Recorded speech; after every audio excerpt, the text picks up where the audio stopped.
ఇదన్నింటికంటే major సమస్య. దేశంలో ఎక్కడ గంజాయి దొరికినా దానికి ఎక్కడ లింక్స్ ఉన్నాయంటే కేర్ ఆఫ్ ఆంధ్రప్రదేశ్ అనే పరిస్థితికి వచ్చారు.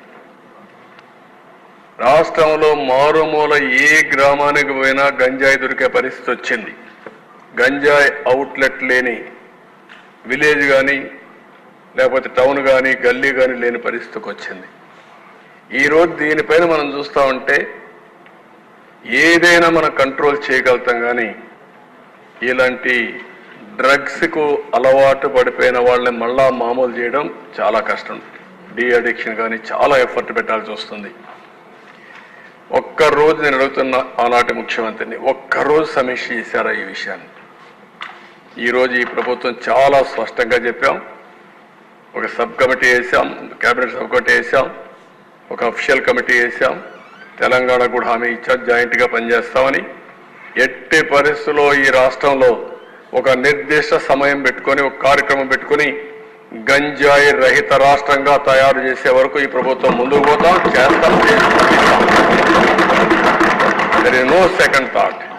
నేను ఒకటే అపీల్ చేస్తున్నా, యువతకు అపీల్ చేస్తున్నా, కుటుంబాలకు అపీల్ చేస్తున్నా. మీరు కూడా మీ కుటుంబాల్లో చర్చ చేయండి.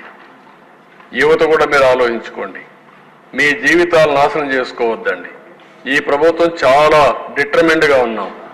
ఎట్టి పరిస్థితుల్లో నియంత్రణ చేస్తాం, కంట్రోల్ చేస్తాం, ఎక్కడా ఉపేక్షించాం. ఇది జరుగుతుంది. కానీ ఆ సమయంలో కొంతమంది అలవాటు పడిపోయిన వాళ్ళు ఇదే చేస్తారు. ఏజెన్సీ ఏరియా కానీ ఇంకా ఎక్కడైనా సరే గంజాయి పంట చేసే వాళ్ళకు కూడా విజ్ఞప్తి చేస్తున్నాం.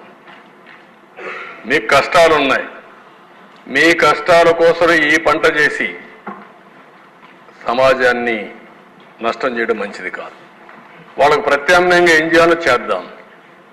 వాళ్ళ మీద ప్రత్యేకంగా ఈ ట్రైబల్ ఏరియాలో కానీ మిగిలిన ప్రాంతాల్లో కానీ ఎవరన్నా గంజాయి పండిస్తూ ఉంటే ఆల్టర్నేటివ్గా ఏమేం చేయాలో ప్రభుత్వ ఖర్చు కూడా ఇచ్చి అన్ని విధాలు చేస్తాం. గంజాయి మాత్రం ఎట్టి పరిస్థితుల్లో ఆమోదించాం. ఈ చెడ్డ పేరు రాకుండా చూసుకునే బాధ్యత మనందరిది. ప్రజా చైతన్యం కూడా తీసుకురావాల్సిన అవసరం ఉంది. నెక్స్ట్ దీని మీద ఒకసారి చర్చ పెడదాం. నెక్స్ట్ సెషన్లో చర్చ పెడదాం. ప్రజా చైతన్యం కూడా తీసుకొద్దాం, ప్రజా సదస్సులు పెడదాం, పెట్టి మనం అవేర్నెస్ కూడా తీసుకొద్దాం.